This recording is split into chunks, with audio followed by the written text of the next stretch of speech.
This is the American Dream, Dustin Rhodes, son of a plumber, daddy, and you're listening to the Bob Culture Podcast.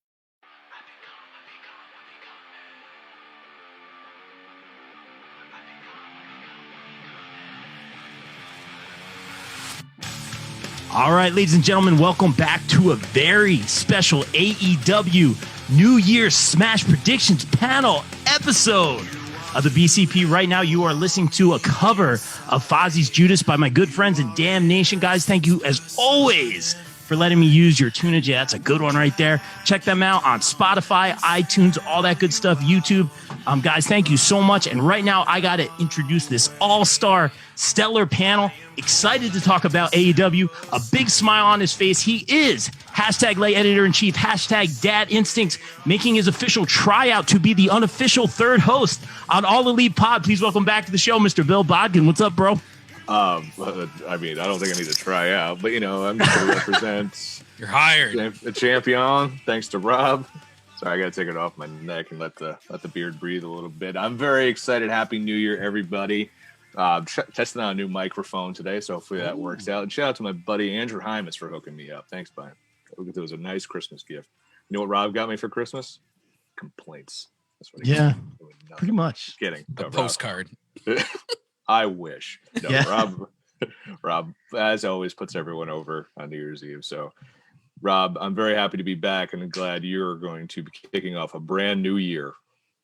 Cheers. Yes, you as well. And a brand new year for the Pop Break. Shameless plug. We just put up our match of the year's picks from the staff and friends of the Pop Break. Check that out on thepopbreak.com. And speaking of shameless promo, we got to throw it over to one of my favorites in the Twitterverse, my favorite in the real universe. Please welcome back to the show. You know him from All Elite Pod and the No Holds Barred Network. My good friend, Mr. Kyle Masters. What's up, Kyle? How are you, bro? What's going on, man? Happy New Year to you and Happy New Year to everyone else here. Bill, there's no tryout. You're automatically into the All Elite Podcast third host slot, and you know, maybe we'll bump out Tiff. She's not watching. Oh, there's heat. There's heat right out the gate. I don't notice. I didn't say that, Tiff. She's not watching. It's okay. I don't have heat with you. Oh, she's watching. Rob's doing it. Stop. Oh boy. Yes, you're always welcome on the All Elite Pod there, Bill. You've become my new. We're like the best friends, you know. And then Rob, I guess, can be Orange Cassidy. I have a Chuck Taylor t-shirt, so I'm good. There you go. Love it. It's perfect. It works itself out. Guys, thank you so much for being here and making her debut here on the BCP. You know her from Kimmy Talks Wrestling on YouTube. Please welcome to the show, Miss Kimmy. Kimmy, what's up? How are you? Oh, I'm pretty good. Hello, all. Happy New Year. Thanks for having me. I'm so excited. Very excited to be here. No, thanks for doing this. We love watching your videos on YouTube, kind of like your recaps and stuff like that. You know, my BCP guys, you're kind of putting them to shame right now. We need to do some recaps, guys. Bill, I want those Wednesday night AEW recaps. We're going to do some Sunday morning sports picks. We got to get the content going. You know what I'm saying? You really going to start bossing me around? No, I mean, for I'm asking you guys to do it for free 99. So there you go. But I digress. But guys, thank you so much for doing this. This is really fun. You know, it's crazy. I almost said 2020 world, but we are in the first official BCP episode of 2021. So as we always say, you know, onwards and upwards. I'm excited for this one, but unfortunately, you know, par for the course. But we have to start on a somber note again. You know, RIP. You know, hashtag RIP Brodie Lee. After, you know, a very crazy, I guess, battle with some lung issues, that the roster is pretty much, I guess, sworn to secrecy. You know, I remember saying to Nunez week after week, like, yeah, we haven't seen him in a while. And like, you know, it was kind of like on our radars, but we didn't start digging or anything like that. And I have to shout out the roster first and foremost for kind of respecting his family and his privacy. And that stellar show Wednesday night. I hate to say it, just got sadder and sadder, but also more heartfelt as the night went on. And just seeing that kid smile, you know what I mean? Like, seeing that kid smile at ringside, or, you know, MJF giving him the heat, and we're all like, why MJF? That's not right. But of course, you knew he was going to get whacked. It was a fitting tribute. I felt Moxley's words really got me. JayCrow talking about his dog. You know, I never got to meet John Huber, Luke Harper, never got to interview him, but you could tell, you know, like we always say here, you know, family first. And he was a family first guy from what everyone was saying. No egos. I think it was Darby Allin who said that.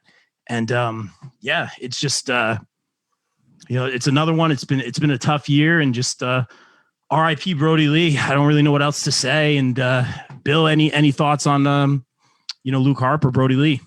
Originally I had heard it was an ankle injury that had taken him out, and then you just didn't hear anything. And anytime he was brought up, you just heard this line of, "Well, we hope to get him back soon." And that hit home for me, man. Not to bring it down. Even my dad passed away from lung issues almost 10 years ago, and kind of had a similar thing where it's like my dad was obviously more sick than John Huber that we know of. But took a sudden turn out of nowhere. And like him, like his family, I kept it a secret from a lot of people. Just let it know toward the end. So it was a big surprise, for a lot of people. And that show, man, I don't think I've ever cried more at wrestling. Oh my God. I had to get the old Jameson sponsorship out of that to dehydrate there, because I was like, if I can't keep crying this whole time. My daughter would walk in like, "Why are you crying, Dad?" I'm like, long story, don't worry about it. And so it's just like, I think the big takeaway here is you hear just nothing but, even a week later, how great of a guy he was, that we should all strive to be like that. We should, any dad should try, or parent should strive to be half the parent he seemed to be. And we should all try to strive to be even half the human he was, how many people he touched throughout the years. Very well said, as always, Bill. Kyle, any thoughts? Obviously I knew it was an emotional night for you as well. Yeah. I was bracing myself. Like, I knew I was going to cry. I just didn't know when. And literally the first match just got it. It's already tearing up in the first match. And I was like, man, throughout the whole night, I got to a point where like I could feel myself crying, but no tears are coming out. I had them all out that night. And even after watching this is day after or 2 days after, or was it today actually? Depends on what it is. Yes, yesterday when the footage came out of Tony Khan after, like what happened off air, him hugging the son in the middle of the ring, and I'm like, oh my God, dude! It was so hard to watch. But like you said, Bill, it's crazy how much of a family man that he was, like out of the ring, and how awesome he was as a family man. But not only that, but as a general good human being. We've seen all the stories from all the wrestlers saying. Like, there was one that comes to my mind now is when it was Big E, when he tweeted it out. He said when the whole George Floyd thing happened, he remembers Luke Harper calling him right away and then crying and being there for him that entire time, because it was so emotional for Big E. And I'm like, man, this guy was just like the ultimate, like, good human being. I felt the same way when it was like this. I was getting the same feelings as when oh my God, why am I forgetting his name? Black Panther. Chadwick. When he died, like, he was just generally a good person outside of his movie career. So it kind of seems like Luke Harper was the same way. And I actually met him once, and I brought this story up, and I'm probably going to bring it up to everybody in my next podcast, whenever. I met him for the first time I drove down to WrestleMania 34 for New Orleans. And I met him at Access for when he was the Bludgeon Brothers. So he and Rowan were they had the actual like full elimination chamber set up. You can walk in and take a picture with them or whatever. I was dressed like an Undisputed Era mark, because I am a huge Undisputed Era mark. I had the shirt and everything. And I remember like walking in, and they were like, I was doing one of these, like, they're huge. They're huge in person to begin with, but two, Harper looked right at me, or Brodie Lee, or whatever. He looked right at me and said, and I'm going to swear here, "What the fuck are you wearing?" And he was looking right at my Undisputed Era shirt, and I was a deer in the headlights. I didn't know what to say, because it threw me so off guard. Like, I didn't know what to say. And then Rowan just chimes in and goes, "That's the Undisputed Era, you idiot. We hate them, remember?" And they were just so funny. And I just remember like Luke Harper looking at me going, okay. Like, why aren't you wearing a Bludgeon Brothers t-shirt kind of thing? And then like when we were leaving, I looked back at him, and he gave me the whole like one eye wink, and says, "I was just messing with you, bud. Don't worry about it." And he was just that made my whole trip. Like, I was talking about that for the rest of the time. And yeah, I guess just it's tough when you lose someone so good like that and so cool. It's hard. It's really hard, especially when you see all that stuff after, like I said, with the whole Tony Khan after. And that was a good thing too. It just shows you how much Tony Khan really treats this company like his own family, and how much of a family oriented company it is. it was really cool to see. Very well said, man. And what a memory, man. That's really cool to hear. Just those, I love those extra mile types, man. And it sounds like he was a genuine soul and cared about people. Now, Kimmy, obviously being the youngest here, like, were you familiar with like Luke Harper and WWE, and what'd you think of most Brodie Lee and how they did the tribute on Wednesday? So because I am the youngest, I've never seen like a tribute show. Like I wasn't into wrestling when the whole thing with Eddie happened or Owen Hart. So this is my first tribute show. So I was like, wow, like how are they going to do this? And from the moment 8 o'clock kid and TNT started with all of them in front, and even the kids, because that's the first time they've had like the family there for a tribute like that. And just everyone on Twitter, it didn't matter WWE versus AEW. Everyone said the same exact things. He was a family man, and AEW even commented on WWE's Instagram post. And the whole thing is Brodie Lee brought the wrestling community together, because this whole week, it didn't matter about, NXT or AEW. It didn't matter who did better. All that mattered was that we were celebrating the life of Brodie. And I felt like even WWE's video too, that they put out recently of everyone just crying and so emotional, that this was just such a beautiful tribute show. And from start to finish, everyone, if you had a dry eye, I swear, I don't know how you got through the show. You have no soul. Exactly. Like even the referee said it best when he goes, if there's a Mount Rushmore of pro wrestling dads, he's on it. And you've never heard that before. Every single AEW wrestler, I want to be on that Mount Rushmore. That's my main goal. And, you don't know what he would have done in AEW. Would he have gotten the world title? He had a tremendous run as TNT champion, but what he's accomplished, that'll be remembered. And even they retired the TNT title, so Brodie Lee Jr. will forever be the TNT champion forever. Well, I think they retired that version of the belt. Yeah, the version. The design. Oh. Yeah. But how old are you to begin with? So 19. Okay, so Jesus, I'm 20 years older than you, dude. I'm sorry. I got into wrestling in 2010, though. No, so. I'm just You kidding. missed the whole Eddie thing. It's the long running joke for every podcaster thing I do. I'm always the grandpa, but it's no. You said you've never seen a tribute show. I've never seen a tribute show like that. I saw the Owen Hart tribute show. I saw the Eddie Guerrero tribute show. I saw the Chris Benoit tribute show. There's never been a show like that. And I honestly hope, and this is not an anti-WWE thing, I hope that show got a ridiculous high rating that it would take a Herculean effort for them to ever hit again, just as a tribute to John Huber. Like if they got like a 2 million rating, that'd be amazing, because like it would just show how much everyone just cared about him. Well, everyone certainly did, Karen, and beautifully said, all you guys. That was really great. We always on the BCB, and it's not a plug, like we're thankful to people that entertain us, Adam West, over the years. And I always feel like we need to give them their due for entertaining us. So thank you guys for doing that. And now that's such a random poll. It's just like, entertainers like Adam West. Adam West. Well, dude, I mean, I don't mean to like say that, but like that was one of the first ones we did was when Adam West passed, and we all had like the heartfelt tribute. So it's not even random. So that was the first one. But now for the super awkward segue to get into the match picks, which is always tough to do. But RIP Brodie Lee for sure. And, let's get into it. Let's talk New Year's Smash, onwards and upwards, like we always say here on the BCP. And as always, we start with ladies first. So we are going to start with, and we're covering night 1 and night 2. Might I add, we're going to knock it all out right now. So they are going to do night 2 again. So they are going to, did they 2 just nights. push? Yeah. Okay. And then next month we get the beach break with the Kip and Penelope Beach wedding. break. I love it. There it is. Don't do it, Kip. All right. So what we're going to do, Oh, he's taking guns and blazing in the new year, Rob. Not even holding back. Oh man, we're getting Miro's coming in going, I object. Yeah, there it is. Rob's out of the lighthouse, so he's good. That's only a joke. He'll get.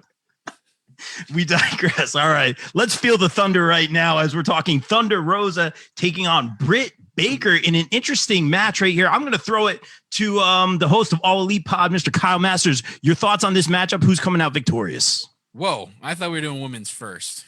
Yeah, you always confuse me with yikes. That. No, like ladies, like come on, we've been doing this for how long? Ladies, I understand, but we don't often have a lady on the podcast, so I was thinking that's what I thought too. They generally shy away. I'm now going to host first. I was like, I'm now going to host the podcast. And Kimmy will go first. Should be a good match. I was shocked that they're doing it so soon.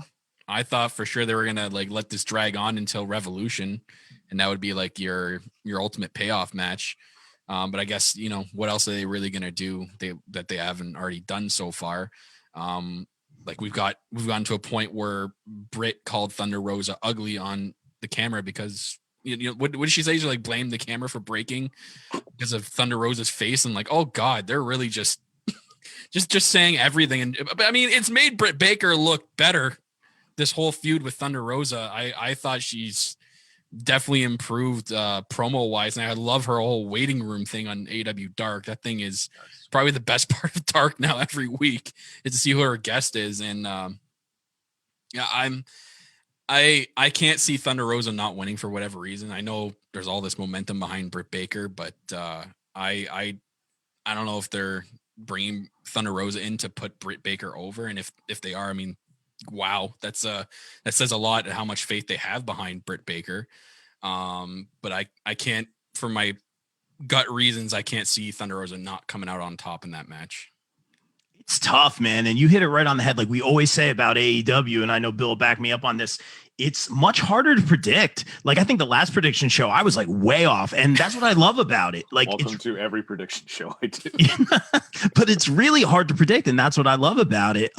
With Britt, I'm kind of on the other side of it. Like I wasn't on board, not so much just the heel turn, but just like the, you know, everyone's like, oh, she's, you know, getting so much heat. Like to me, she's kind of silly, especially with that waiting room thing. And that's not a knock because I really enjoy, like you said, the waiting room. I think it's fun.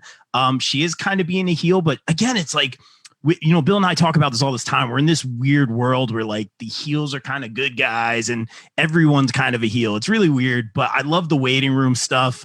Marco Stunt's performance, fantastic. I don't know if that was an original song, but I was like, bro, that was great, you know? So that was awesome, but I digress. You know, Thunder Rosa, first name drop, former guest on the BCP. I'm feeling the Thunder. I'm gonna go Thunder Rosa here. You got the sticker right here. Feeling the Thunder. I'm going Thunder Rosa. Bill. I think Thunder Rosa is going to be signed to AEW very soon. I sent Rob an article from Fightful that contract season, which usually is like this month for wrestling, it's always like January 1st-ish, and you always see the signings come in. There's a lot of contracts coming up. NWA has a ton of contracts up. Impact has a ton of contracts up. AEW is going to have a ton of contracts up, and supposedly there's WWE talent that has passed on new deals. So times are a changing, as they say. And MLW definitely has, you know, a certain Flying Brian who doesn't want to be there, and another and Mance Warner don't want to be there, and Davey Boy Smith's going to leave. So everyone's changing this year. Teams are going to change this year. So I think Thunder Rosa is coming to AEW. I think she's going to win by disqualification or some sort of shenanigans, because I really think the long game here can be Sheeta and Britt Baker, and I think they're going to do that at Double or Nothing, and I would think they almost want to save that for a crowd if they can get a crowd, because don't forget we still have Impact Wrestling, a lot of women from Impact saying, I love to work in AEW. So there's a nice little stopgap for Sheeta to take on women from Impact. You build Britt and Thunder Rosa, man, can't you see a no disqualification or a cage match between these two? Oof, that would be amazing. Save that for the Revolution pay-per-view. I think Revolution's going to be the Impact AEW. There's going to be a couple of crossover matches at Revolution. Yeah, so, you know, if you're going to keep Britt and, you know, away from that angle, like her and Thunder Rosa doing like a cage match or whatever, I think that would be awesome. And you know, they're still trying to ease Britt back in. I mean, she's the reason she's the first woman signed that company, and she's been injured a lot, so you don't want to go too hot and heavy too fast with her. But this match has built up really well, and I'm gonna go Thunder Rosa because I think she's all in on AEW as soon as that NWA contract is out. Thunder Rosa all day. There she is. Got a shameless promo, but Bill, I think you're right. And Bill Bodkin, obviously being the Kenny Omega of podcasts right now, are appearing everywhere. So that's that's fun to see. And also appearing on Impact this Tuesday, our number one since day one, #blessed, Mr. Casey Navarro on a fatal 4-way featuring the likes of Ace Austin. So everyone check out Impact for our guy, Casey Navarro. But enough shameless promo. Let's throw it to the unbreakable Kimmy. What do you got? I'm gonna get some heat right now. Oh, the unbreakable! I just got the unbreakable Kimmy joke, so I was like, "That's good. That was good." I liked it, but I'm gonna get some heat because I'm gonna go on the opposite direction of everybody here. No, that's fine. That's no, all. I don't care. That's great. That's totally cool. It's not as fun. It's not as fun when we all agree. So She's gonna win the pick now, anyways. yeah, I know she is. No, because this is my thought process. Britt has Reba. She has Reba in her corner. So I agree with Bill with like a DQ type thing, but I think Reba's going to get involved. And I feel like Britt needs this win because I feel like we've seen so much of her on Dark and not too much of her on Dynamite. And, you know, you are right. She's been injured a lot, but she needs to climb that ladder to get to Sheeta, to get to that title. And this is the first of many victories in the hands of the DMD herself. I think what I was thinking is she's going to get someone to help her. It's like I could see like a stopgap match between like Reba and Britt versus Sheeta. No, sorry, Thunder Rosa and someone else. Maybe Serena Deeb, maybe someone else.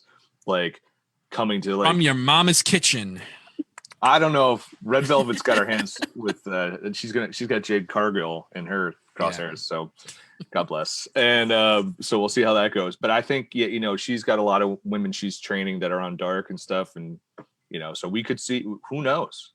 She's also got a big feud coming up with Sienna, Allison Kay, on one of her shows. So she's been in the AEW. Who knows? It could be a whole thing. What if Serena? What if Reba ends up costing Baker the match? That won't be the first time. It wouldn't be exactly.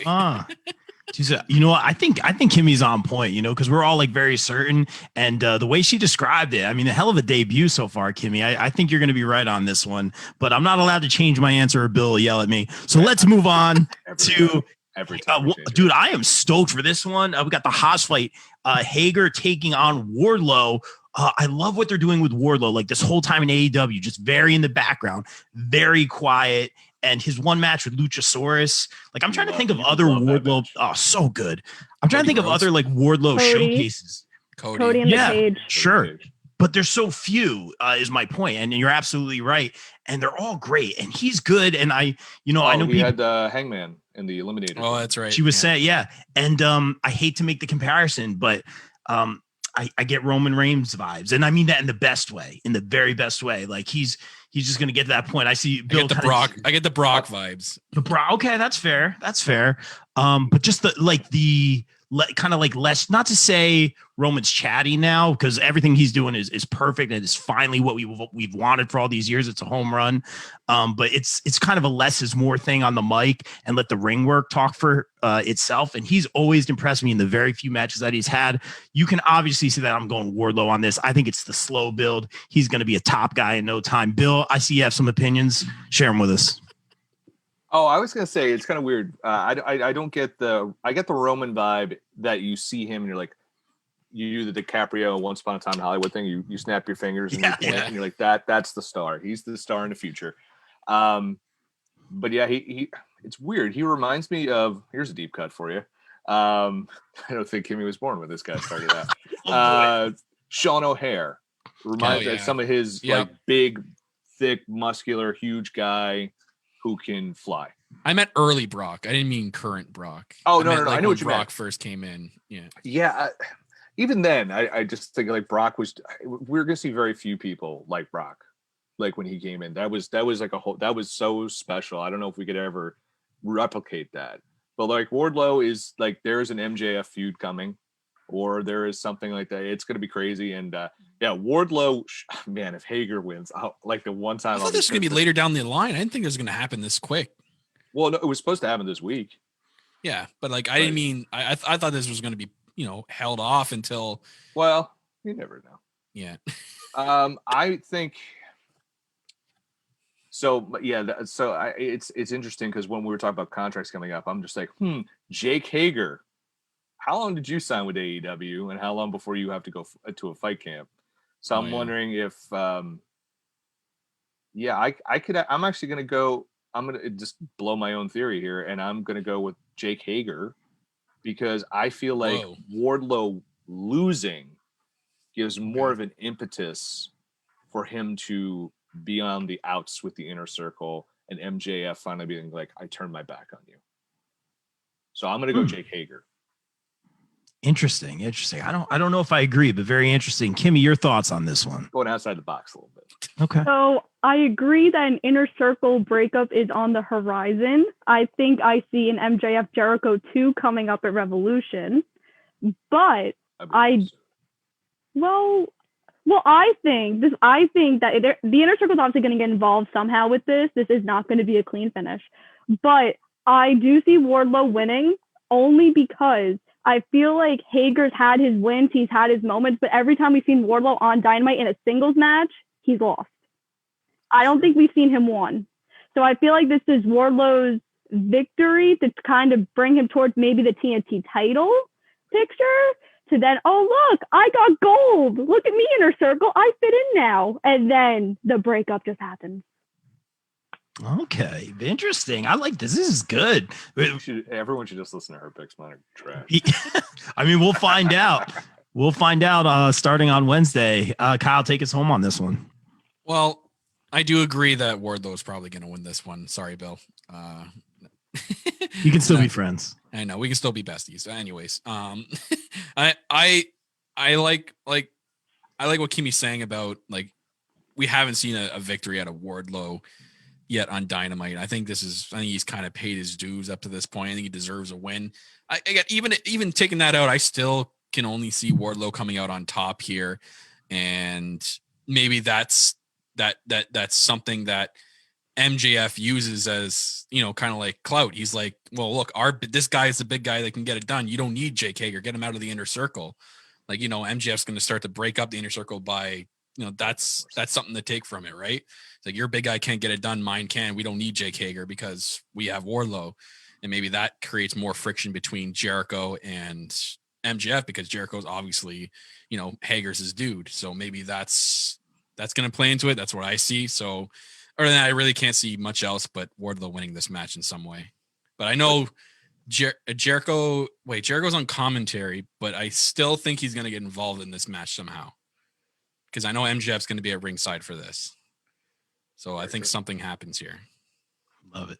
All right. Very interesting theories, guys. I love it. And speaking about best friends, like Bill and Kyle are, of course, let's talk about, I believe this is scheduled Chuck versus Miro. Correct me if I'm wrong. Is that on there? Yep. It's night 2, but yes.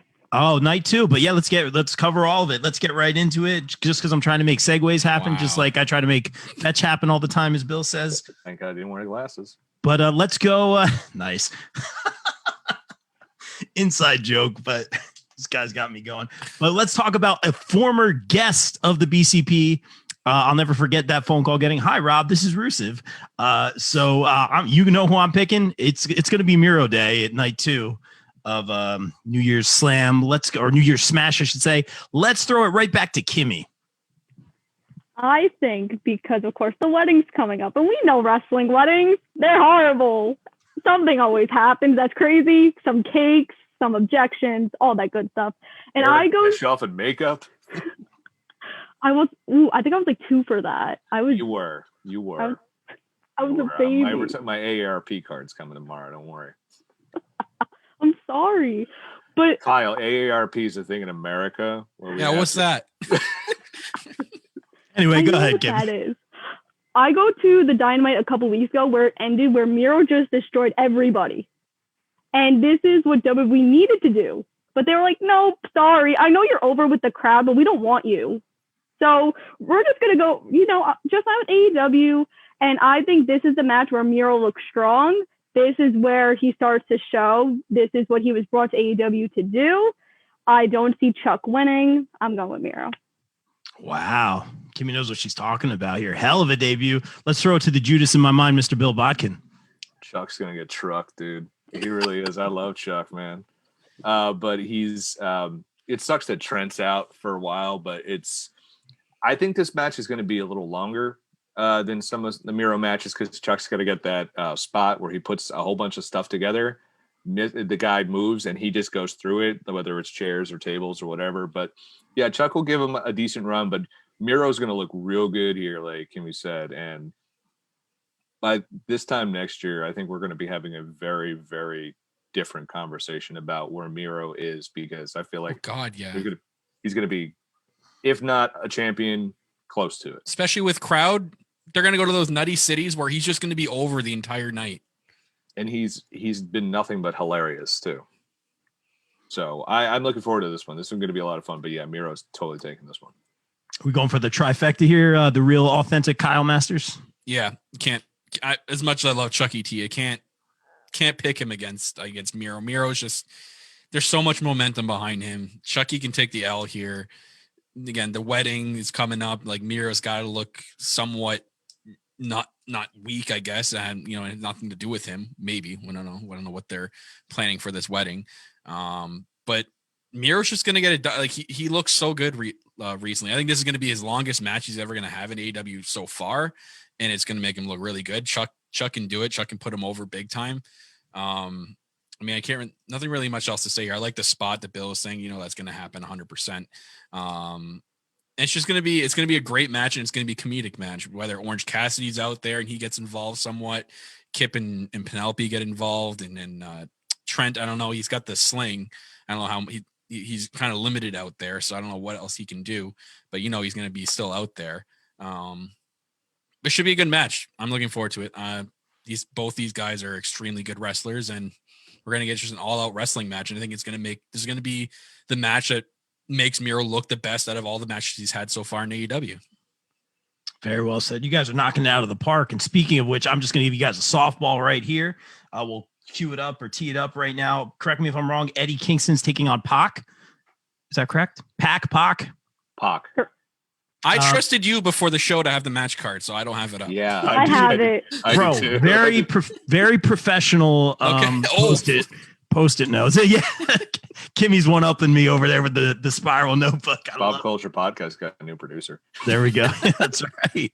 But very professional. But let's be real. I don't. Eddie Kingston's going to cut a killer promo before the match. Don't get me wrong, but he's going to lose this one. I'll throw it to Bill. Oh wow, Kyle does not agree with that.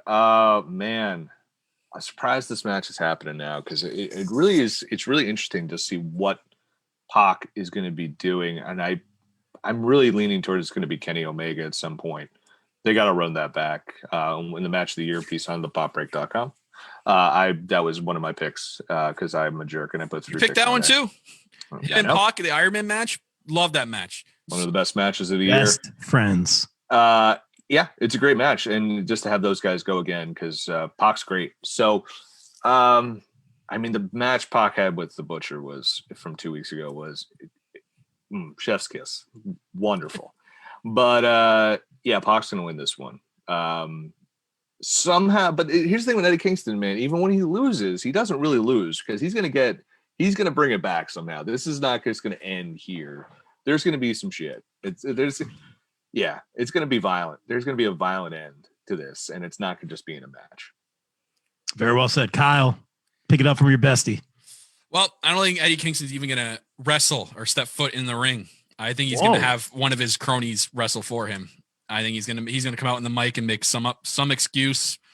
Going to cut a really good promo, and he's going to have either the Butcher, or he's going to have the Blade, or he's going to have Penta go out there and I'd love if it was Penta. That would be sweet. Yes. Well, Penta's with Pac, so. Oh wait, yeah, sorry. I'm so confused, but to be fair, they have been all over the place, and the factions are kind of crazy, which is fun. Dum Dum here can follow it. I'm fine. But I would love it if they did the thing like they did with Jeff Cobb from earlier last year. Yeah, that was okay. They have someone come in, they pay somebody off to come in from wherever. Dark. They have so many people on Dark. They can get someone from there. Yeah, but give them a dynamite shot, right? Have Bear Country fight them. That'd be great. But maybe they just brawl. Maybe they charge the ring and there's just a massive brawl like it has been the last couple of weeks where you're like, okay, what's actually happening here? Why is Lance Archer even here? Because everybody dies. Duh. Sometimes. The one time he was in the ring and he didn't kill anybody. Him and Pac just looked at each other awkwardly. I'm like, what are you doing? Hit him. Their strategy, man. That's great. Oh man. But Kimmy, we'll throw it to you. Your thoughts on this match?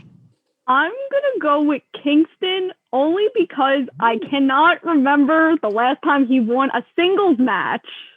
I feel like every time I see him in a singles match, he loses because he lost against Moxley with the title, and then and then he's been doing tag team stuff. Paying his dues.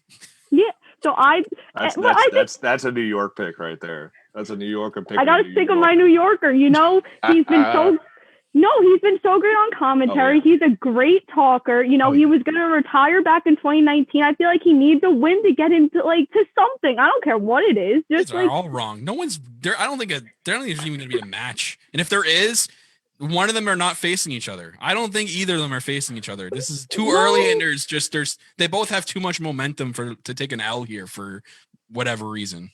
Well, that's your opinion, and it's my opinion. So we all have different opinions. Damn New Yorkers. No. So wait, do you think Eddie wins it straight up, or no? There's help. Someone helps him. The bunny helps him. Have the bunny help him. Nice. She's a nice lady. That's a real nice lady. No, Kimmy knows her stuff, and we're talking New York. I see the Yankees stuff in the background, so go Yankees. That's all I have to say. That's right.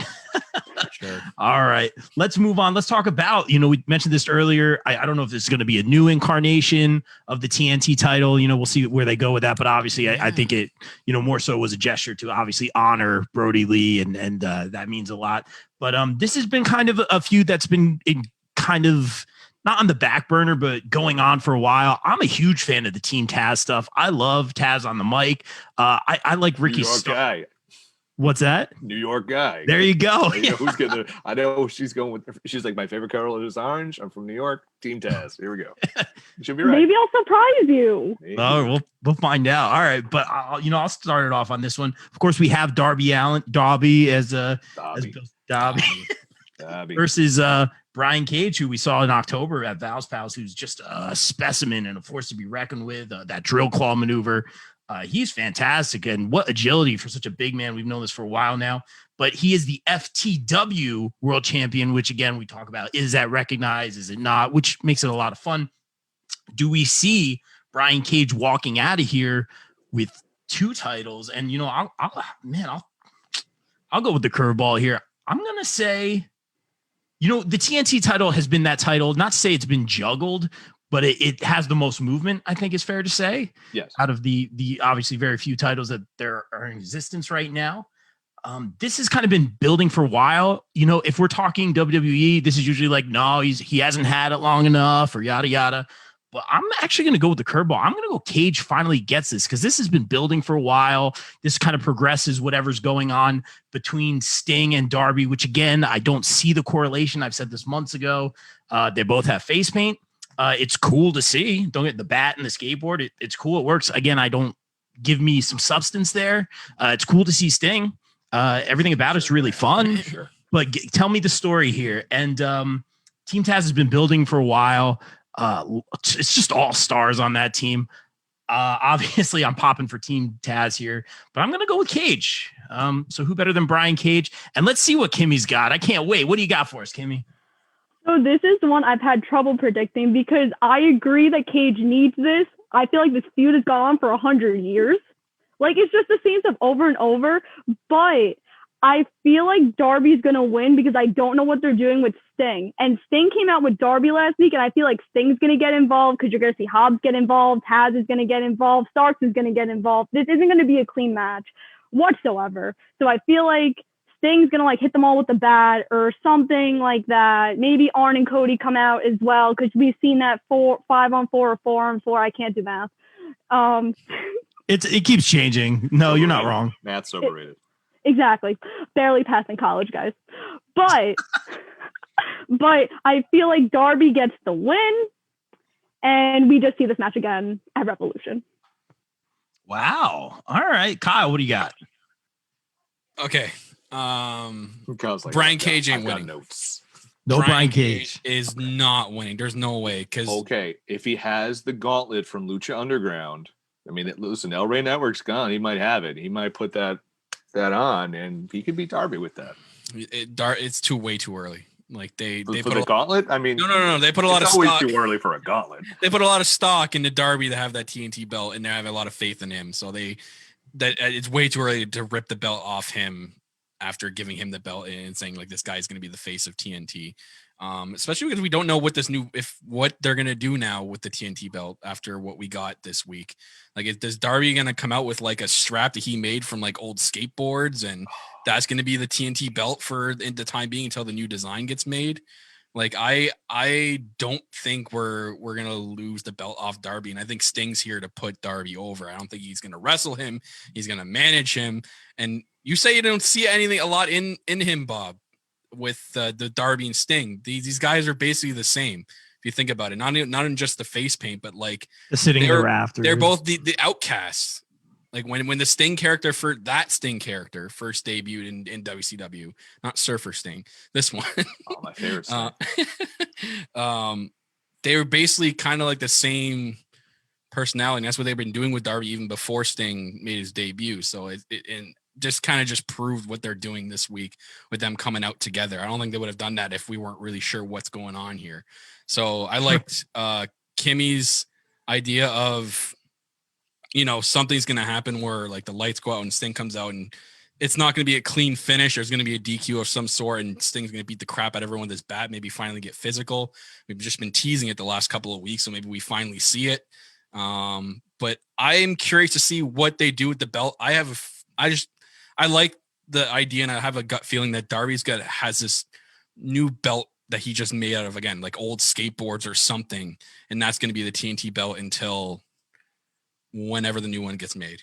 And then maybe then we'll see a title change, but I think it's way too early for Darby. So I'm picking either Darby wins somehow, or there's just a DQ kerfuffle and it's just, a write-off. Kerfuffle. I love it, man. And I won't disagree with you, man. Now, to be fair, I came into wrestling ruthless aggression era, like when Mysterio was in WWE. That's when it brought me in. So you're definitely way more informed. 2006 SmackDown, best SmackDown of all time. Like 2006 era SmackDown was the best SmackDown. You know the deal. We got the different generations here. Secondly, that was kind of like my obvious thought was like, Darby, it's too quick for him to lose the belt. It doesn't make sense. That was my first thought too, but they swerve us a lot, and that's another thing I like about AEW. Mm-hmm. And then thirdly, we keep saying there's gonna be a new belt. Is that confirmed? Like, I thought not to say it was a metaphorical, it was a very symbolic, that's what I'm looking for, statement. Tony Schiavone said it on the post show for Dynamite this week. All Elite Pod. This is where you go for your All Elite Wrestling info. This is why you're here, Kyle. And thank you for that. So there will be a new belt. That's very interesting after all that. So we'll see what happens. Very well said. Mr. Bodkin, take us home on this match. Darby's winning straight up. He's beating Brian Cage. Brian Cage, to me, has been a round peg in a square hole, or a square peg in a round hole. However that goes, I don't know. Metaphors. I have an English degree. Jesus. It shows. I know. Brilliant. But yeah, I mean, Brian Cage has just been an odd fit in AEW. We thought, like, from the jump, he would have been a perfect fit in AEW, and I just don't think he's ever gotten his traction. Like, if you took, and this is not a knock on him, but if you took Brian Cage out of AEW right now, I don't think there's no ripple effect there. Like, because to me, even though they had a blow-off feud, to me, I think more of the money is Ricky Starks and Darby running that back, because the Ricky Starks that lost to Darby Allin a few months ago, when he dressed up like Darby Allin, is not the same guy. But I feel like we're not going for that. I think we're going to go for some sort of 6-man, maybe cinematic, maybe not, but at Revolution, where it's going to be Sting, Cody, and Darby taking on Hobbs, Cage, and Ricky. I'm really interested that they introduced Hook into Team Taz. Yeah. Because, I mean, that could be very interesting. I think we'll be talking about him a lot differently by this time next year. I think he's going to be one of their guys they're going to really work on and grow for a while. I think Team Taz has kind of put that water down on Brian Cage, because without the other guys, it'd be all right. But they kept adding all these people. Like, they added Ricky Starks and they added Will Hobbs, and he's kind of getting lost in the background. I always think he has been, though. I don't think we've ever seen like. Yeah. I feel like he hasn't, like, the magic just wasn't there for Brian Cage. Like, it was almost like this was a year too late for Brian Cage for some reason. It's just something, and I've been a Brian Cage fan for a while now. It's just like there's a little bit of magic missing with Brian Cage right now, and I don't know if that's just due to his injuries or just bad timing. But I feel like he's just kind of, Ricky is way more charismatic. Hobbs is way more interesting because we don't know Will Hobbs, and he's just impressive looking. You know what I mean? So, but I think Darby. I mean, Darby's gotten his ass kicked by Brian Cage so much that I think we finally need to see the receipt for that, and I think that's why Darby's going to win straight up. There's going to be a melee at the end, and then we're going to get that 6-man eventually announced for Revolution. Very interesting. See, I love everyone on Team Taz. See, I'm like pretty high on Brian Cage, so that's interesting. He's great. He really is. He's a very talented wrestler, but it's just something with him in AEW right now. I don't know what it is. Just doesn't just seem to fit. Like, I know what you're saying. Yeah, he should have, just because of the PWG days, he should have just naturally flowed into AEW, and he hasn't. And I don't get why. I'm not sure why. Well, if he watches this stream later on Facebook, man, I'm gonna send him after you, Bill. So be prepared. Just kidding. Put him on the list to him and Randy Orton. Yeah, there it is. Randy Orton's looking for Bill. That's right. But we'll spare the Randy Orton rants for now. And real quick, just one word answer: who does Starks remind you guys of in the ring, like the way he moves? The Rock. Yep, correct. Yeah.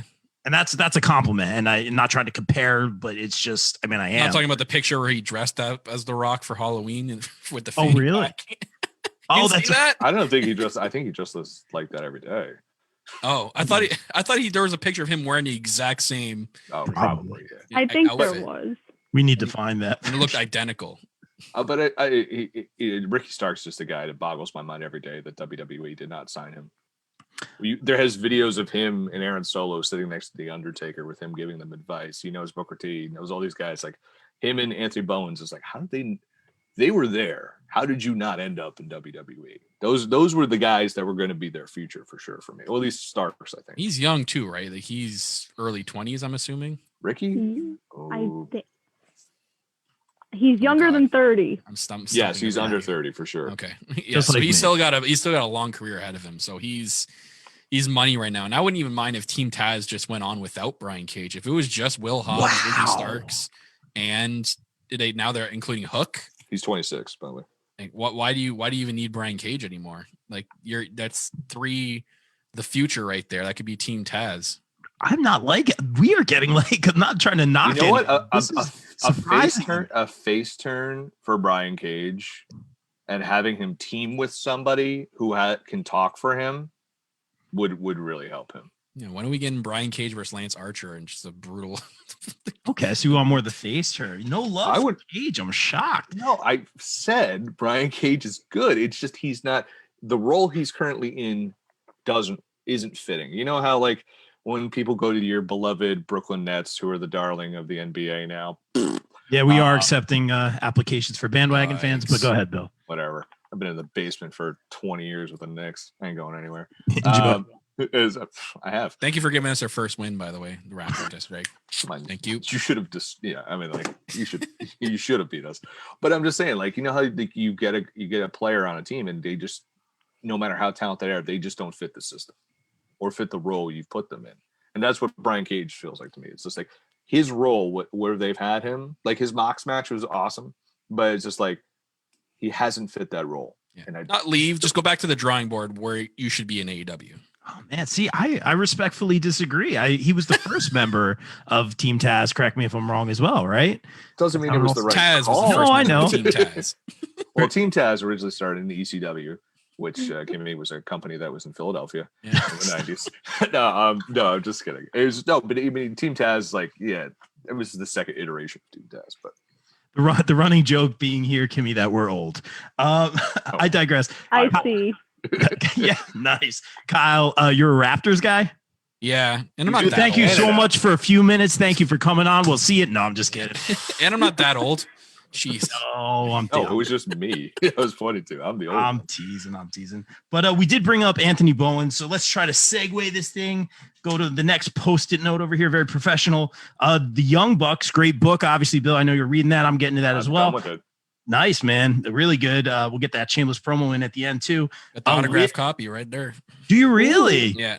Love it, man. I love that white IC belt, man. That's my favorite right there. Oh, the Bucks and those members of SCU, Kazarian and Christopher Daniels, taking on the acclaimed, of course, Anthony Bowen, shameless promo, former guest on the BCP, Max Caster, Evans and Angelico. From yes. I did say it correctly. All right. 2. H2. That's right. H2. We'll throw it to you guys are laughing at me getting through these post-it notes. Kimmy, what do you got? So I think the Bucks and SCU are here to put them over, put the young guys over. I feel like that's the main point. We don't see SCU in the ring much anymore, especially since they sadly dropped Scorpio Sky from their team. Right. And we haven't seen him either because, let's just drop the Shawn Spears feud. Great idea, guys. You're not wrong about Shawn Spears in front of Kyle. He'll get sad. I'm sorry. They totally didn't delete his name from the roster, I swear. From my hometown, okay? Be careful. Tread lightly. I am a fan of him. They just dropped the ball. But I think the Acclaimed and TH2 are going to get the win here. But over SCU. That's the only reason SCU's in this match, to get the pin. Good match, though. Didn't they not say that if they lose again, that they lose a tag match? Okay. So this is technically would not fall into that purview. Okay. I think. Okay. Hopefully. Well, go ahead, Kyle. Well, what is this match again? Is so it's not a tag match? It's just one member of each team facing each other in a triple. I thought it was it's an 8-man tag. Oh, so it is a tag match. Well, no, a 2-1, like a 2-on-2 tag match. Oh, okay. So are we sure about that? Because this is where it happens. I think, and it's going to be the Acclaimed pinning SCU, and then Christopher Daniels. That's gonna piss off the Young Bucks even more, and that's gonna continue that feud because they're gonna be pissed that they are the ones to pin SCU, and then they're gonna cheat in some way to do it, and that's gonna end their tag teaming. I can only see that. If not, it's gonna be a sweet match. I mean, I'm not really a big fan of like more than 4 people in a match. Other than that, it's been pretty chaotic in AEW. I know they're learning as they go, but every time there's more than 5 people in the ring, it seems to always be chaotic, and it's hard watching and paying attention because it doesn't really seem like they got the flow right yet. They got the right idea, but the flow is not necessarily on point. So it'll be interesting to see. There's gonna be a lot in this match. If you look at all the teams here, it's just like it's gonna be a spot fest. I can see the Acclaim though. Good. They've been hot lately. Even TH2 they have been, but they've actually just started losing momentum after they came back. So out of all those teams, I can only see the Acclaim going over here. And if they do include this SCU thing into this match, it's for sure going to be the Acclaimed over SCU, and they're going to cheat to do it. I'm going to copy and paste, Kyle. I actually agree with you wholeheartedly, even though you are a Raptors fan. I agree with you on this one, man. I see. You're lucky you can't see behind me right now. I got my We the North flag. It's just draped over my entire wall. Well, that's for Ethan Page and Josh Alexander. Dude, to be fair, I do have a really sweet Vince Carter poster. That's my dude. So Nets and Raptors, obviously, and it does have the Raptors jersey on it. But I digress. We'll talk about this match. I'm going to go with the Acclaim taking the pin on this one as well. I do believe this is the end of SCU because when they make that, hey, if we lose one more in a tag match, technically this is a tag match. Correct me if I'm wrong. They were splitting up. They're splitting up. We've seen Scorpio Sky separated from the picture early on, and he's been killing it on Dark. Had a stellar match with JayCrow a while ago. This guy is a star. He's a single star, and that's the only reason he's on his own right now. It makes sense. SCU, great. Kazarian still impresses me to this day with the stuff he does in the ring. Christopher Daniels' resume speaks for itself. I don't need to say anything else. Not even to say it's run its course, but they're obviously telegraphing this. This is the end. I think this is going to be the match where they split. Doesn't make the Bucks look weak in any fashion. Makes Bowens look really, really strong and Caster, and I'm all about it. Like we always say here on the BCP, the real winners, the fans. Bill. Going complete opposite of all you guys. So here's why. So you want theories and stuff? Let me old man rub his hands together. I just want to rant. That's what I want. So what's going to happen is I don't think we're going to apply the SCU breaks up if they lose stipulation to this match. Oh, so wait, I'm not going. I'm actually agreeing with you guys, but in a different reason. Sorry. Sorry, because because I was just Swerve. like, because my brain went to the other part. Okay. Of the reasoning. So TH2 and the Acclaim to win, they'll get the pin on Daniels. So in 2 weeks. From what is this, night 1 or night 2? 1. Night 1. Okay, so the third week of January, we'll see SCU and the Acclaimed. SCU will win that match, and what's going to happen is we're going to build to SCU and the Bucks this will be the end of SCU for AEW, because what's going to happen here, because you have more to build and more money, I guess, or more interest to be made of the history between these four guys, and the Bucks could potentially destroy one of the founding teams of AEW, two of their best friends. You read the book, they wax poetic about how much Kazarian and Daniels mean to them. And so that's where I think the money is SCU and the Bucks, because we never got. I mean, remember, SCU holds a victory over the Bucks, if not two, and I know definitely one. Private Party. No, they challenged them. Did they challenge them on the ill-fated Dark Order beats up everyone at the end of Dynamite from last year? No, 2019. I should They say. deserve better. I think we're gonna see Bucks SCU at some point, and that's where they go apart, because that's a big feud. You don't just split up that team, the team that officially kicked off, AEW on pay-per-view. I think you do that at a pay-per-view. You have the big hug. Christopher Daniel gets his flowers. Maybe he has one or two more matches, and I think that's how it's going to happen. That's why they'll lose. That's why the Bucks and SCU will lose, to set up the Acclaim, to set up one last SCU run, and the Bucks can retire SCU. Yeah. Well, that's how I would book it. Yeah, there it is. It's interesting. This will be a lot of fun for sure. Let's keep it moving. I believe we have 3 more. Let's talk about Kyle's personal all-time favorite. And of course, we're talking about Abaddon taking on Hikaru Shida for the AEW Women's Championship. And I'll take this one right now, Kyle, as he cowers in fear. But for those who don't know, Kyle, part of obviously the All Elite Pod, we have gotten 100 signatures, which will now require, Bill being one of them, yes, requiring Kyle to one day meet his favorite all-time superstar Abaddon at a convention when the world opens back up, and I believe it's on Tiff's dime. So this should be very interesting. I hope the cameras are rolling for that, but I digress. Sheeta's been killing it. Love Sheeta. Can't say enough great things. Abaddon, is another one of those slow burns. The first time we saw her, man, just phenomenal character work, phenomenal in-ring work. Does kind of like the sit-up like Kane and The Undertaker, spitting out the blood when she comes up. My honestly only complaint, let's change up her entrance a little bit. Let's bring the lights down a little bit more smoke, a little bit more pageantry for her entrance. Obviously, they're outdoors. Come out of the Cody tunnel. Maybe even something like that. Yeah, come out of the Cody tunnel, but maybe something extra, because she's killing it. Let's add a little bit more to her entrance, but I digress. She's phenomenal. The slow burn. She's been on Dark, having some wins. She hasn't been on Dynamite all that much, but she is over, as we say here in the business. Do I think she's going to win this title? No, I don't think she's going to win. This is the Abaddon showcase for sure, but I don't think she walks out with the title. This is the showcase for people to get more familiar with her, to have more of her on Dynamite, to pick up some more momentum. And hopefully soon, I don't want to be that guy, but former guest of, I'm always that guy after I say it, former guest of the BCP. Let's wait for that return of Sheeta's former tag team partner, our, the best in the Galaxy Slay, Miss Krus Statlander, hopefully coming back soon. I've heard some chirps. I don't know anything, but I'm theorizing that hopefully we see her back soon. And Kai, I'll throw it right to you to talk about your favorite superstar of all time. Okay, let's get things first rolling here. She's not my favorite wrestler of all time. I'm scared to death of Abaddon. She gives me nightmares. Want nothing to do with it. Great character, sure, why not? Good wrestler, but nah, can't believe I'm going to meet her. It's going to be the scariest day of my life. But talking about this match, see, you've heard some tweets or rumblings about Krus Statlander.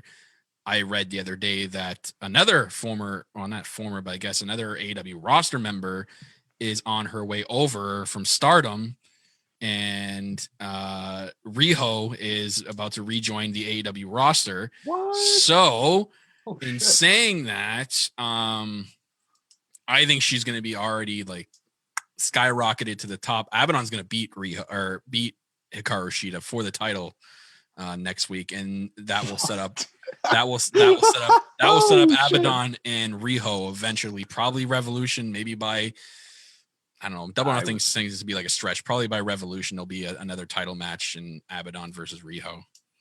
But wow, yeah, I'm unfortunately going to have to watch Abaddon with the title for the next couple of weeks. Great. It checks out though. I mean, we know how Kyle feels about Abaddon, but the fact that he says that she's going to win, I mean, that backs up that he believes she is that scary. She's a force to be reckoned with in the ring. I'm very surprised at that pick. And I did see a Kimmy pop earlier. So Kimmy, what are your thoughts on this one? So first of all, I go to when Abaddon bit Sheeta's neck. Thanks for taking, I see the Becky Lynch cutout in the back. I have my Seth Rollins one over here. Thanks for stealing WWE's thing in March with Shayna Baszler AEW. I'm kidding. I don't have a standee. I have a Yoda. Oh, I see. We all fit in here. Do or do not. I got Al Snow. Oh, there you go. Mom found at her house. Go ahead, Kimmy. I disagree with Kyle completely. I don't see Abaddon winning at all. Like, she just haven't been on Dynamite. She's had 2 or 3 matches on Dynamite. She just appeared out of nowhere. My goal for 2021 is AEW just needs to fix the women's division because they just throw matches together randomly. Like Penelope Ford when she versus Sheeta, I felt like that was a build, and she should have had a second match. There has been a build between these two girls for a couple weeks. But for what's the difference between another feud we've predicted? Wait, time. Here's my time. Abaddon just showed up out of nowhere. Ford has been on Dynamite week after week after week after week, where Abaddon was like, you know what? Here I am. I'm gonna scare dark. That's how I've been scared. But someone like Halloween. But someone like me who doesn't watch Dark every week. Well, whose fault is that? I blame my college schedule. That's who I blame. It's a YouTube show. I know, but still, college homework. I have a kid. Gotta pay my tuition. But I'm going with Sheeta. Rio's gonna. I don't know. Maybe this is. I'm giving you an AEP Shane Bell. No. That's the first Shane Bell, I think, on the BCP here. No. You know what? But this is how out of sorts I've ever seen Kyle because he's shook, man. Because Abaddon, he's saying these things. It doesn't mean he's shaming Kimmy, who's been on point all night. I'm sorry. She controls my mind. I'm sorry. He believes in all ghosts. But I do. So I'm gonna back Kimmy on this one. I don't see Abaddon winning. Boo. Hold on. I am looking forward to the Monster Squad when Impact invades and we get Su Yung and Rosemary and Abaddon all together. Okay. That's gonna be some spooky shit. I'm gonna love that. Or when they just all fight, be even better. I think Abaddon's super cool. She's a cool talent, and to Kimmy's point, she hasn't really been on Dynamite that much. I think that's a lot to hide the character, to keep the character special, and also, she's still young, but like much of the AEW women's division right now, it's just they're young. And I've been saying this for a long time. I'm sure I've said this on AEP. I've said it on the BCP. Give me some more letters of podcasts. I'm sure I've said it there too. AEW did not start this division with a matinee marquee star. I still think they were hoping for Tessa Blanchard when she left Impact. Impact and. Yes, what happened there? Yikes! Let's not touch that one. It's and they every time they take 2 steps forward, they have to take 3 steps back. The match they had this week on the tribute show, that tag match, red hot. And if you don't think Tay Conte is ready, she's ready. Oh, she's been ready since the Mae Young Classic. I get it. I've seen her live. I know, but I'm just saying for people who maybe didn't hear as often in NXT, she's so good. She's great. Good. But I see it as I still think we're getting Britt and Sheeta, and then Britt and Riho, if Riho's coming back. You're right. If all is to be believed, but I think there's still an upside with Abaddon. Abaddon's gonna look great in this match. They're not gonna bury her. They're not gonna let her look bad. It's like Penelope Ford. Penelope Ford looked amazing in that match, and I don't know why it was never followed up on. I've always said I thought they booked Sheeta's. Title run backwards. She should have lost to Nyla Rose, spent the whole summer, gaining the traction and then winning it back at Full Gear. I thought that would have been a way more interesting storyline. But they didn't. And I honestly think, and maybe this is me just being a dork, but I honestly think, given how many women they have on Dark, how many women looks like they're going to sign who are on the young side, that AEW is going to be making huge improvements in their women's division. And I think this could be a huge year for women in AEW, especially if you sign Thunder Rosa, who has her own women's promotion. I mean, there's your great farm system right there. That's where you get everyone trained up. But they have to make that signing, and they have to make signings of women who have been on television, who know how to work television. Yeah. Also, Jordan Grace's contract is up. If they got her, forget it. And this Impact relationship could highly benefit them. There's so many great women in Impact who are doing nothing. Come over. BCP get regular Tasha Steeles. I'm just going to My guy. My and guy. bring all those people over. The Why three not? on Dark I've loved are Danny Jordan, Kylie King, and Layla Hirsch, man. Yeah. She's great. I think Those she's three I are- think she's there. Yeah. I love Alex Gracia. I think she's really good. Hirsch is like the female Rusev. Like it's crazy. Literally. They almost have like the same attire, and she wrestles almost a similar style. I mean, more Greco-Roman, but like she's basically the female Rusev. It's crazy. Yeah, I think it could be, and I hope it is a good year for AEW. They just posted with 10 things you want to see. That was like number 1 on everyone's list on Twitter. Yeah. So, Oh, they're listening. They are. Absolutely. Layla, and again, another former guest here on the BCP just recently. Kyle, you know I'm shameless, bro. Get used to it, man. This is so Kimmy, love it. I I got love your it. back on that pick. I'm going Sheeta as well. yeah. Thank you so much. Absolutely. And we're talking about women, again, like I'll say this completely seriously, like week after week, I do watch Stark every week because to see who pops up there, they've been in the Northeast lately. I'm going to throw Lady Frost into the mix. I still want Lady Frost and Lindsay Snow to get together, and their team name is Sub-Zero. Print money with T-shirt, because I think they would be really awesome That'd be cool. as a team, because she's Snow is like an MMA fighter. Frost is way more agile. It's like a perfect blend. Make it happen. Yeah. And they're cool characters, so it's just like, and make Cool. them. I see what you did there. Cool characters. You're Cool right, characters. Bob. Like life seeing like the wrestlers that pop up on Dark, like All about it. friend of the show Mike Magnum and even Danny Yeah. Limelight. There he goes. Them appearing on Dark is awesome to see. And then Limelight had a really sick match with Phoenix on Dark. Which Yes. was good. So it's awesome watching Dark and wondering who's going to pop up next on Dark and who's going to get maybe that next shot, or who's just, going to come have a couple one-offs on Dark against people that you may want them to, wrestle in AEW. So I love Dark. I will Dark's give Kimmy, I will also give you, if you want to watch certain matches on Dark, they break them up into individual matches on YouTube. Yeah, they on, got like, the little Friday. separators. Yeah. So no, they even break them out into individual matches. okay. So if Ooh. you just see, like, if you hear a name that someone's dropped and you're like, oh, I've never watched that person wrestle. Oh, here's a 7-minute match I can watch, instead of dedicating your time to like All of it. 90 minutes, like a second Dynamite. You know what I mean? Like way more streamlined to do it that way. I would say. I think it's more enjoyable because it's very daunting. I also think the waiting room is getting bumped to whenever their third hour's coming. So now you say that, I have a question for everybody here that I've seen go around on Twitter. Is eventually, and it's a weird question, and there's going to be different takes on it.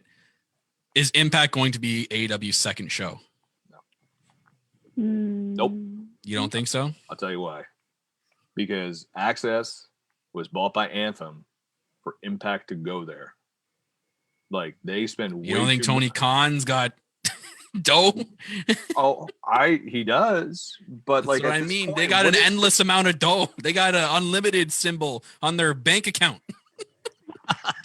True. I don't see it that way, because it's just like there's more upside in building your own thing and signing those guys when their contracts are up than picking up some of who they have right there right now.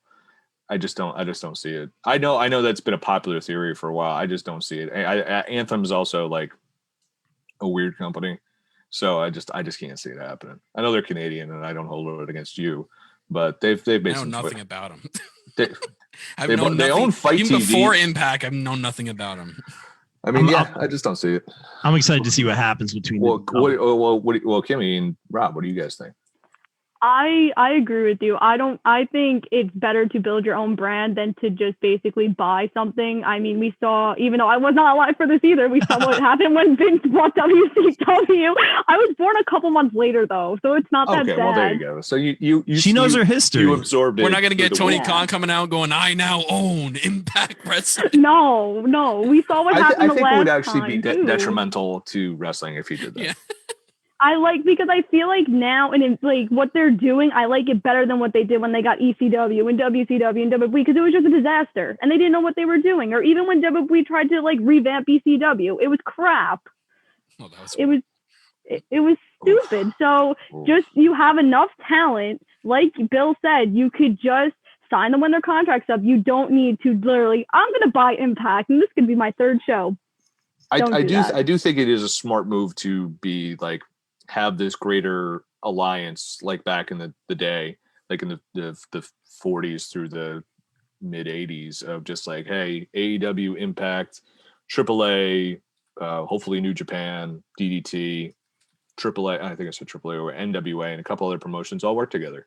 And they're like, okay, hey, AEW is gonna send Jungle Boy to the Super J Cup. And we're gonna send Top Flight to the Super Juniors. And then they're going to send people over. And this way, out of sight, out of mind. Iron sharpens iron. Okay, we have people who need work. Okay, we'll send them to Mexico. We'll send them to Impact. We'll send them to New Japan. We'll send them and then vice versa. They can send us a hot talent that we could use for a feud and put over one of our talents. And this is how it used to always be. And I think that's like kind of what they're building. So I think like them buying Impact almost would. I don't know. Like what WWE was trying to do is make it artificial competition. And like we see with Raw and SmackDown, it would be artificial. I think fans would see through it. I wouldn't say they would do the same thing. Can we rule it out? Yeah. No. I would say they would do the same thing, like an invasion angle. They would just buy it and that would be the second show. Yeah. But it's like, I don't want to be super negative. Yeah. You know what? I'll copy and paste a little bit of what Bill was saying. You know, I don't see like a buyout kind of thing happening. Like, again, we all as fans get very excited when we see these companies build bridges and, take care of each other. And the only people that benefit from this, besides the fans, obviously, are the superstars. Again, we're huge on the indie talent here. We're seeing even in recent weeks more, opportunity, #opportunity. I always say that on Twitter. And I sound corny, but I mean it, man. It's so good to see, unlike other companies that, kind of have a wall around it. They're judge, jury, and executioner on everything. And I love what's going on here. I kind of just want to see how it plays out. I don't want to jump to any conclusions. And I think everyone's just going to work hand in hand. And, I've been watching Impact a little bit more because of it, so that's where it also AEW would look so hypocritical, like, or the fans at least would be saying like how much they hate the fact that WWE, works with Progress, guts their roster, works with WXW, Evolve and bought them out. Yeah, Evolve and bought them out. So it's like we'll work with anyone till we can buy them. Or what they did with ECW. They worked with ECW for years. Yeah, and then just took. Did they not screw Paul Heyman? Didn't they legit tell him in 2008, like, oh yeah, we're gonna let you? Well, we'll build the basement for you, and then you can have ECW again. Then they're like, ECW was originally like Paul Heyman. The popular urban legend is Paul Heyman was on the payroll of WWE during ECW. And that supposedly Tommy Dreamer had a multi-bazillion-dollar investor to keep ECW going and TV, really? And Paul Heyman didn't want to do it because he was going to WWE. And the Dudley Boys talked about offer us $1 more on our contract, we'll stay. Nope, can't do that. Goes to WWE. But that was the original. I'm talking about the revamp. Yeah, but I mean it doesn't count. Like to me, like that, I'm just talking about people working, like them working with companies. Like WWE just assumes companies. Like consumes, I should say. Absorbs is what I meant to say. And I'm gonna grab the reins back real quick here. Roman Reigns. I know. Yeah, boo. You should. I mean, par for the course on this show, but still. It's interesting when we get a bunch of hardcore All Elite fans, because it's and again, like, we're fans of all wrestling here, but it's interesting to see the opinions and stuff. And I certainly have my opinions as well on everything. But let's get back into, of course, the All Elite card. And this one is confusing to me. I was talking to Bill off air. It's Cody taking on Matt Sydal. Is that correct? Yes, it is. Oh yeah, I did see that. Yeah, that's what I'm saying. Like, because Cody's been all over the place, and there's been a lot going on, to be fair. So I don't entirely remember this bill. I remember Sydal taking on Serpentico a few weeks ago, former guest on the BCP, and I'm just confused about this. And I gotta ask you guys: has Sydal ever done the shooting star press, like, ever since he missed it on that? He's never done it, right? Yeah, because Nakazawa keeps putting the baby oil. There it is. But seriously, he hasn't done it since. Like, every match he's won with like a submission or something. Like, he hasn't done it, and I don't know. They're building. So this match is sponsored by the Go Big Show. So this is, I think, night 2. So you're gonna have, there it is. Snoop Dogg is going to definitely be on commentary for this part of the show. Guaranteed Jade Cargill comes out. They're going to continue with that stuff. This is going to be Angle Central. Yeah. You might even see, would you be surprised if Bert Kreischer was in the crowd or something like that? Shaq. Yeah, this is going to be this is going to be a mess. Listen, I hope, it's going to be a mess. It's going to be a mess. Listen, Sydal, I want him to open that third eye, and I want him to use that sacred geometry, raise his altered state of being. Yeah, I know, like I said, I know a lot of magicians and wizards in my life. A lot of people have done a lot of drugs. I mean, but I like that. Like, they said it on the waiting room that they say, you've never hit it, and he's like, I know, and he's like, this is where I want to do. And he's kind of talked a lot of shit about Cody being, very generic shit, like, him being on top and kind of forgetting about Sydal.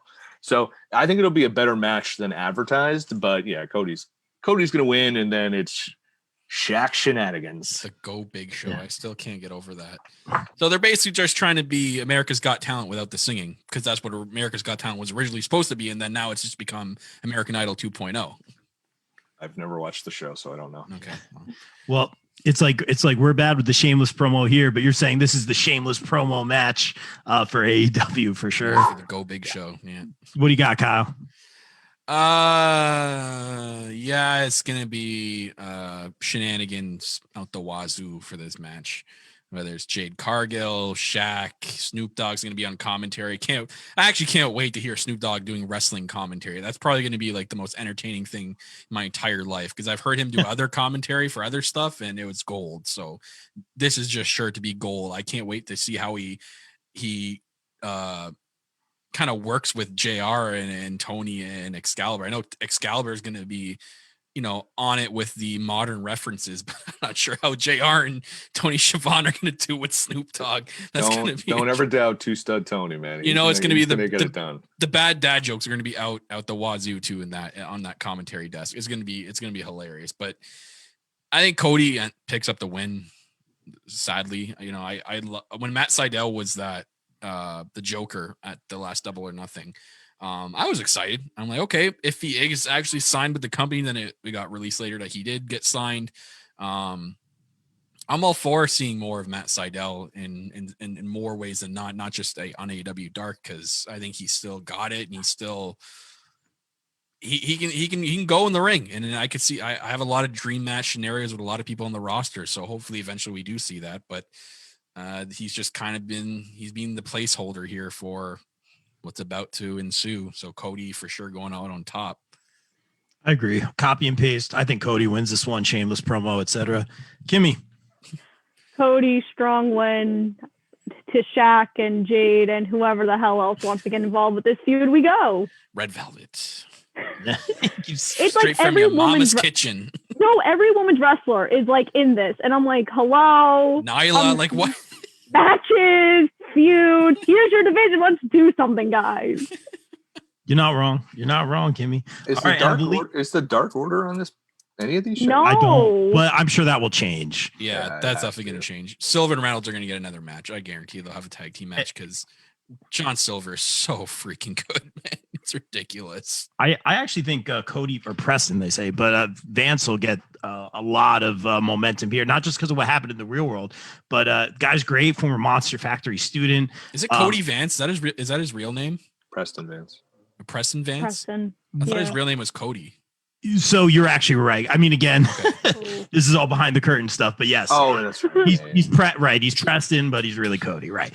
Anyway, I digress. Obviously, killing former Monster Factory guy here in Jersey, but he got Brodie Lee's coat. He left it to him before he passed. I think he had it hemmed and everything like that. So that's really cool. And I hate saying it's Taynar Conti, by the way. What? Say again? Unconfirmed. He's dating not Taynar Conti, Anna Jay. Oh, really? Little hashtag wrestling gossip right there. But hashtag Anna Jay is going to be the AEW Women's Champion by this time next year. But I think for other reasons, we're going to see 10 kind of not necessarily take over the Dark Order, but 10 is going to be the guy. Not a perfect 10 like you're used to, Kyle, when you look in the mirror. But I think 10 is going to kill it moving forward, and I think we're going to see a push there. I will disagree. I think he has a bright future in AEW, but I think this whole thing is the springboard for Hangman. Hangman is going to be with the Dark Order. They're going to be, because now they're good guys. You can't turn those guys bad. Even before Brodie Lee passed away, they were essentially the lovable dorks that everybody just BT helped that. Like BT seriously helped 110%. Like, I mean, the fact Preston Vance always has baking powder, Alan Angels and his terrible hair, like Silver and Reynolds. I mean, the good, the bad, and the hungry is legitimately going to be so many shirts. And when that trio emerges in front of a live crowd, everyone's going to go apoplectic. They're just going to lose it. But I think this is going to be, people are saying like, hey, if you get a trios title in AEW, I heard this on Fightful and I agree with it. Like, you got to put it on those three guys. You have to. And then you do a Freebird rules and anyone in the Dark Order can defend it. There are a lot of trios now. There are a ton on there, like more than normal. Yeah. And so I think this is Hangman. Originally I think his fall was going to be with the Dark Order, then he was going to rise. And I always thought it was going to be him and Brodie fighting, and then he would go on against Kenny.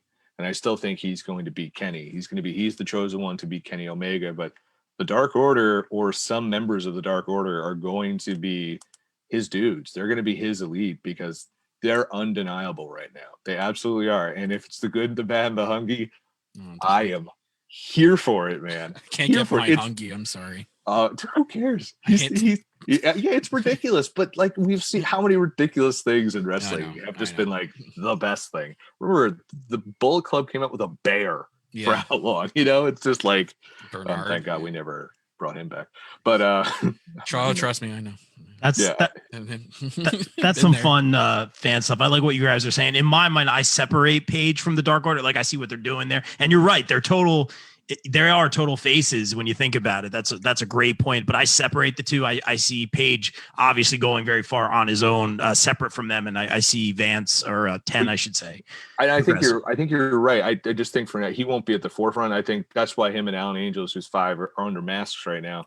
For when them to, I think the plan was for them, to go away, then come back without the masks, reborn, basically. Yeah. So and so it'll be interesting. But the Dark Order, man, undeniable right now, even before the passing. So I know this is a early question to ask, but CM Punk, of course. New leader. Who's it going to be and when? I don't even want to get into that. Like, honestly, they said no leader. There's going to be that faction without a leader. Yeah, it makes sense. I mean, well, Hangman maybe Hangman will just be like a guy, like the most popular guy, but they said they don't want a new Exalted one. They don't want a new leader. And I think I think they would feel the way we saw this all treated. I don't think you're going to see anyone. I could see the trio being like at the forefront, maybe, but not like as a leader.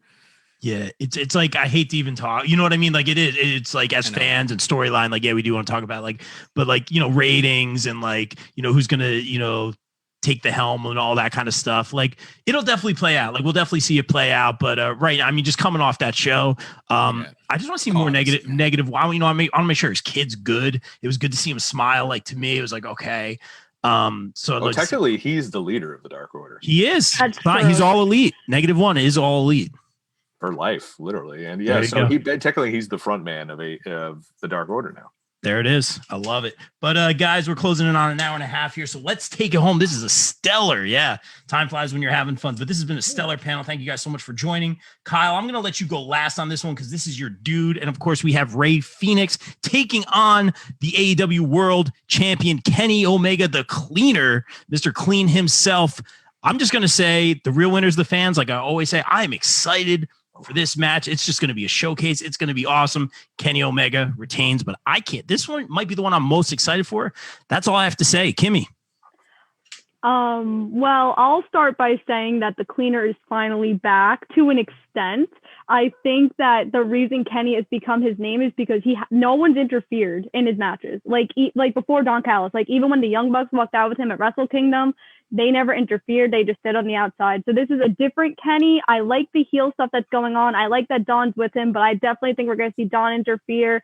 I believe that Penta will be with Phoenix at ringside as well. I don't know if that's confirmed or not, but I see this is going to be a good match. This is a very early like match of the year type scenario. Wow. I agree. But this is the match. I think this is going to be the top match of both nights. Kenny gets it. It's a good match by both of them. I think Phoenix looks strong, but Kenny gets the win. Kimmy, you got me even more hyped for this. I agree with everything you're saying. Bill. I've seen the two matches from AAA that they had. Oh yeah, man, they're so good. They're so good. man, I've seen those too. It defies description, dude. And this is going to be great. This is just going to be an absolutely excellent match. I can't wait for a bit. Yeah, Kenny Omega, man. No one's stopping that momentum. Nobody's stopping that momentum. Although I will say, theories and conjecture here, we're going to see some Impact Wrestling people showing up because remember, That's exactly what I was going to say. Because I mean, we're gonna get people Best from friends. MLW to come in. no, you're gonna see it because this is night one main event. So we're gonna,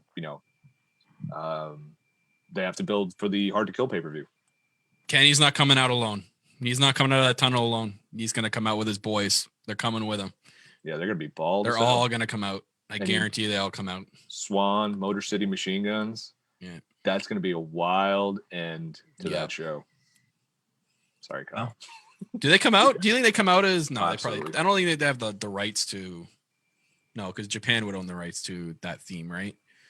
I don't know. Bullet Club theme. Well, they can't technically call themselves Bullet Club, I don't think. No, that's true. But I like yeah, they're coming out, and then Motor City and Rich Swan, they'll come out for sure.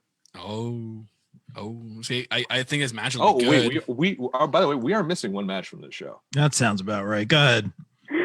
Oh no, like Kyle, I didn't have a prediction. I would have picked Kenny Omega anyway. So just... Yeah, I know that's your dude. What do we miss? FTR and the Jurassic Express.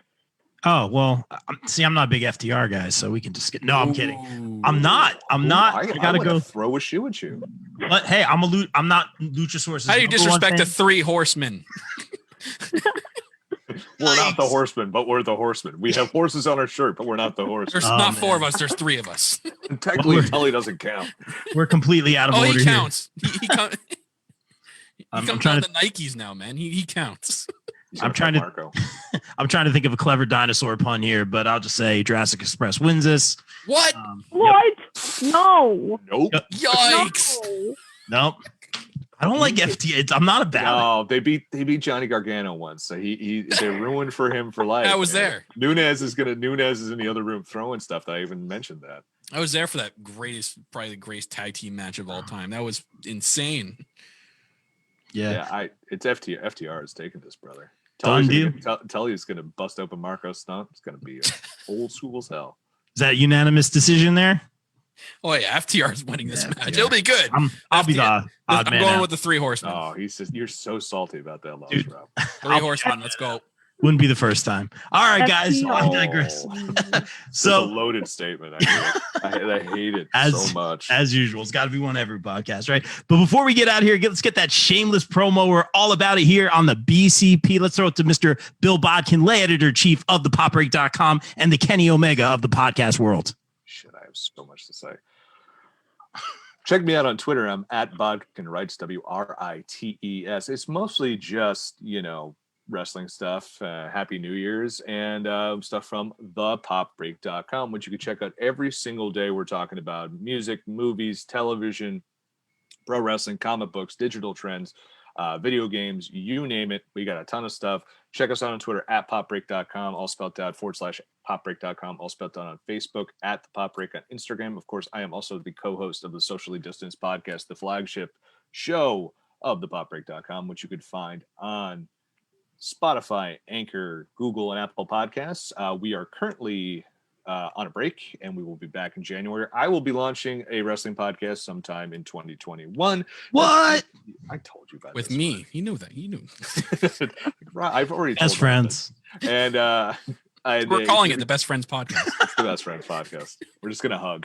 It's just talking about hugging the whole time, and Johnny Hungy, and and scary wrestlers. But we're going.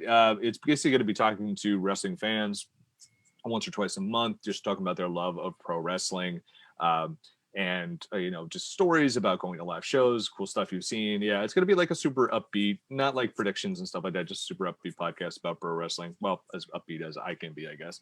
But also check out Pop Break TV, which is our TV a stream for the popbreak.com. All those podcast platforms I mentioned before, Spotify, Anchor, Google, and Apple Podcasts. We got a ton of great shows there. And do I do anything else? Probably. I probably do. Yeah, I'll be applying to work for AEW in a few weeks, so why not? What do you got? I thought Kimmy did a great job. What do you guys think? Should we have her back sometime? Hell yeah. Yeah, she had better predictions than we did. Yeah. I mean, right out the gate, you're not wrong. At least me. But Kimmy, tell us a little bit about Kimmy Talks Wrestling on YouTube and what you do over there. So, because, college and I want to get to WWE and be a commentator, I was like, let's start a YouTube channel to talk about wrestling. So, Kimmy Talks Wrestling, I review Raw and SmackDown and AEW. And sometimes I have Izzy on my show and we predict pay-per-views. Oh. Wait. Izzy as in the wrestler from Ring of Honor, or is in No. the Bailey Superfan? The Bailey deep Ring of Superfan. Honor, Ring of Honor, come on. He lives in Bayonne, I'm sure. No, the Izzy Bailey superfan who actually just announced before we got on that she is interviewing Thunder Rosa sometime this week. So check out the Hot Tag with Izzy to check out that interview. Rob's like, been there, done that. Go ahead, Kimmy. But you could follow me on Twitter at Kimmy_WWE. You could follow me on Instagram at Kimmy Talks Wrestling and subscribe to my YouTube channel at Kimmy Talks Wrestling. And it was so much fun being here, and I cannot wait to do it again and see that my predictions were right over everyone else's on here. Yes, they are going to be. Absolutely. Love it, Kimmy. Awesome. And you said you wanted to be a commentator or an interviewer? Commentator. Love That's it. the goal. I'm just getting my feet wet. So, give me a little time. We'll see what we can do for you moving forward. I'm the newbie right now, but we'll see what we can do here on the Indies. Kyle, tell everyone a little bit about something called the All Elite Pod. Sorry, I'm just following Kimmy on social media. Yes. I got the notification. Nice. Oh, now I have to do it. I was going to do it after the show. Anywho, my name is Kyle. I run the All Elite podcast with my co-host, who's not here. She's known as the EVP of Giggles. She's a heartbreak chick to some, and she's also the queen of the indies. She is a super fan of the independent wrestling scene. Her name is Tiffany. We run the All Elite podcast. We talk about everything to do with AEW, whether it's BTE, Dark, Dynamite, anything that comes up in the news. We talk about, we discuss, we friendly chat. It's a fun time. We're not super serious. We don't dissect every match and say every name of every move. We're not that sort of podcast. We're just two friends chit-chatting and discussing our love for AEW and obviously with our knowledge of professional wrestling. But we also run the No Holds Bar Network, which is a network of podcasts, including AEP. There's also ones that Tiff runs. So she runs Under the Ropes, which is a independent wrestling interview type of podcast where she interviews different independent wrestlers on there. She also does Indie Talks, where she just talk about independent wrestling. She also has she does footage on that show of independent shows she goes to and some fun things she does there. She also does Wrestle Forum, where she talks to people in the wrestling community, kind of like what Bill's kind of going to do a little bit, maybe not the same, but just, friendly chit chat about if it's the everything. same, I got so much heat. It's not the same. So much. But yeah, you can find us on YouTube at youtube.com/noholdsbarred network. You can follow it on Twitter at NHB Network. That's it. You can follow the podcast for All Elite Pod at All Elite Pod. Myself at Real Kyle Master. Tiffany, obviously, at Loves to Dream 82. She's got a crazy Twitter name. But yeah, make sure if you guys want a favorite AW type podcast to listen to, check us out. I like how most of that was putting over Tiff. Smart, man. Since I threw her under the bus in the beginning of the show, so I got to put her over now. Love it. And of course, don't forget the upcoming Best Friends pod starring Bill and Kyle. There's the thumbs up. But guys, thank you so much for doing this. This was a great way to start out 2021 for our first BCP podcast, guys. Happy New Year. And like we always say here on the BCP, everyone stay safe, stay positive, take care of each other. We're out. Peace. This is the American Dream, Dustin Rhodes, son of a plumber, daddy, and you're listening to the Bob Culture Podcast.